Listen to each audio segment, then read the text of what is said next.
বিগত আওয়ামী লীগ সরকারের আমলে অনুমোদন পাওয়া দেশের ৮টি পাবলিক বিশ্ববিদ্যালয়ের কার্যক্রম অনিশ্চয়তার মধ্যে পড়ে গেছে। ২০২৩ সালের বিভিন্ন সময় এই বিশ্ববিদ্যালয়গুলোর আইন পাশ করে শেখ হাসিনা সরকার। এর মধ্যে দুটিতে ভিসি নিয়োগ সহ একাডেমিক কার্যক্রম শুরু করার জন্য অনুমোদনের অপেক্ষায় থাকলেও বাকি ৬টিতে ভিসি নিয়োগ সহ কোনো কার্যক্রমই শুরু হয়নি। এমন পরিস্থিতিতে সম্প্রতি শিক্ষা মন্ত্রণালয়ের উপদেষ্টার পক্ষ থেকে এসব বিশ্ববিদ্যালয়ের পরবর্তী পদক্ষেপ স্থগিত রাখতে নির্দেশনা দেওয়ায় নতুন করে অনিশ্চয়তা দেখা দিয়েছে। এছাড়া যেসব বিশ্ববিদ্যালয় স্বল্প সংখ্যক শিক্ষার্থী নিয়ে যাত্রা শুরু করেছে সেগুলোতে নতুন শিক্ষক কর্মকর্তার পদ সৃষ্টি স্থগিত রাখতে উৎসাহিত করা হয়েছে।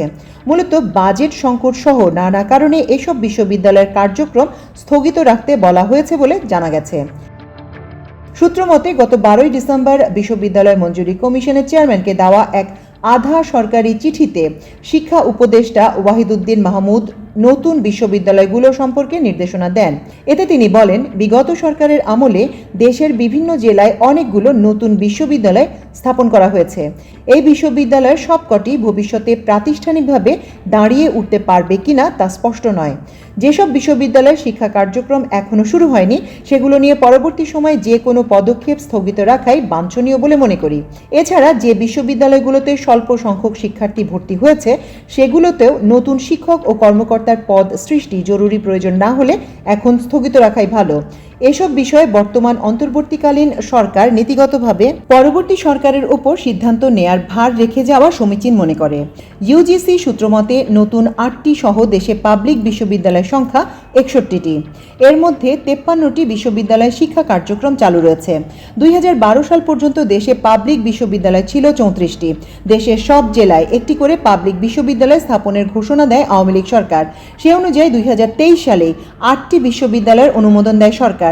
নতুন বিশ্ববিদ্যালয় নিয়ে সরকারের সিদ্ধান্ত প্রসঙ্গে ইউজিসির চেয়ারম্যান অধ্যাপক ডক্টর এস.এম.এ. ফায়েজ আমার দেশকে বলেন, আর্থিক ফান্ডের সীমাবদ্ধতার কারণে সরকারি সিদ্ধান্ত অনুযায়ী যেসব বিশ্ববিদ্যালয়ের কার্যক্রম শুরু হয়নি সেগুলো আর শুরু না করতে বলা হয়েছে। আর যেসব বিশ্ববিদ্যালয়ের কার্যক্রম শুরু হয়েছে সেগুলোর কোনো সমস্যা হবে না। এ বিষয়ে ইউজিসির পাবলিক বিশ্ববিদ্যালয় শাখার পরিচালক মোহাম্মদ জামিনুর রহমান গতকাল বৃহস্পতিবার আমার দেশকে জানান, নতুন বিশ্ববিদ্যালয়গুলো সম্পর্কে মন্ত্রণালয়ের নির্দেশনা সংশ্লিষ্টদের পাঠানো হয়েছে। তিনি জানান, দুটি বিশ্ববিদ্যালয় তথা বঙ্গবন্ধু শেখ মুজিবুর রহমান ইউনিভার্সিটি নওগাঁ এবং মুজিবনগর ইউনিভার্সিটি মেহেরপুরের ভিসি নিয়োগ দেওয়া হয়েছে। তবে এগুলোতে এখনও শিক্ষা কার্যক্রম শুরু হয়নি, আর শুরু হবে কিনা সে বিষয়ে মন্ত্রণালয় সিদ্ধান্ত নেবে। এছাড়া ৬টি বিশ্ববিদ্যালয় এখনও ভিসি নিয়োগ সহ কোনো কার্যক্রমই শুরু হয়নি। বিশ্ববিদ্যালয়গুলো হচ্ছে বগুড়া বিজ্ঞান ও প্রযুক্তি বিশ্ববিদ্যালয়, বঙ্গবন্ধু শেখ মুজিব শরীয়তপুর কৃষি বিশ্ববিদ্যালয়, ঠাকুরগাঁও বিশ্ববিদ্যালয়, লক্ষ্মীপুর বিজ্ঞান ও প্রযুক্তি বিশ্ববিদ্যালয়, সাতক্ষীরা বিজ্ঞান ও প্রযুক্তি বিশ্ববিদ্যালয় এবং জাতির পিতা বঙ্গবন্ধু শেখ মুজিবুর রহমান বিজ্ঞান ও প্রযুক্তি বিশ্ববিদ্যালয়, নারায়ণগঞ্জ। শিক্ষা কার্যক্রম অনুমোদনের অপেক্ষায় থাকা নওগাঁ বিশ্ববিদ্যালয়ের দ্বিতীয় ভাইস চ্যান্সেলর অধ্যাপক মোহাম্মদ হাসানাত আলী গতকাল আমার দেশকে বলেন, গত ৭ অক্টোবর ভিসি হিসেবে নিয়োগের পর অগ্রাধিকার কাজ হিসেবে একাডেমিক কার্যক্রম অনুমতি চেয়ে ১৭ অক্টোবর ইউজিসিতে আবেদন করি। এর আগে নিয়ম অনুযায়ী শিক্ষা কার্যক্রম পরিচালনার জন্য অস্থায়ী ভবন প্রস্তুত করা হয়েছে, কিন্তু এ বিষয়ে এখনও লিখিত কোনো সিদ্ধান্তের কথা আমরা জানতে পারিনি। শিক্ষা উপদেষ্টার চিঠি প্রসঙ্গে তিনি বলেন, একটি আধা সরকারি চিঠি, এটি মানা বাধ্যতামূলক বলে মনে করি না। সরকার এ ধরনের সিদ্ধান্ত নিয়েছে বলে জানা নেই। তিনি বলেন, নতুন বিশ্ববিদ্যালয়ের একাডেমিক কার্যক্রমের পথ রুদ্ধ করলে এলাকাবাসী বৈষম্যের শিকার হবেন। তাই সরকার কোনো ক্রাইটেরিয়া বা গাইডলাইন দিলে তা মেনেই আমরা কার্যক্রম চালাতে রাজি। নওগাঁ, বগুড়া, জয়পুরহাট এলাকাবাসীর চাহিদা অনুযায়ী যথাযথ নিয়মেই এটি আইন পাশ করা হয়েছে বলে তিনি মনে করেন। এ বিষয়ে মুজিবনগর বিশ্ববিদ্যালয়ের জরুরি যোগাযোগের দায়িত্বপ্রাপ্ত কর্মকর্তা ভিসির পিএস ডক্টর মোহাম্মদ তারিক আজিজ গতকাল বৃহস্পতিবার আমার দেশকে বলেন, আমরা একাডেমিক কার্যক্রমের অনুমতি চেয়ে আবেদন করেছি, এখনও অনুমতি দেয়নি, চেষ্টা চালিয়ে যাচ্ছি।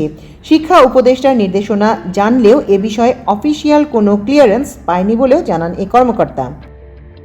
এদিকে শিক্ষা উপদেষ্টার নতুন নির্দেশনা কার্যকরের কোনো পদক্ষেপ নেওয়া হয়েছে কিনা জানতে চাইলে শিক্ষা মন্ত্রণালয়ের অতিরিক্ত সচিব নুরুন আক্তার গতকাল বৃহস্পতিবার তাৎক্ষণিক কিছু জানাতে পারেননি।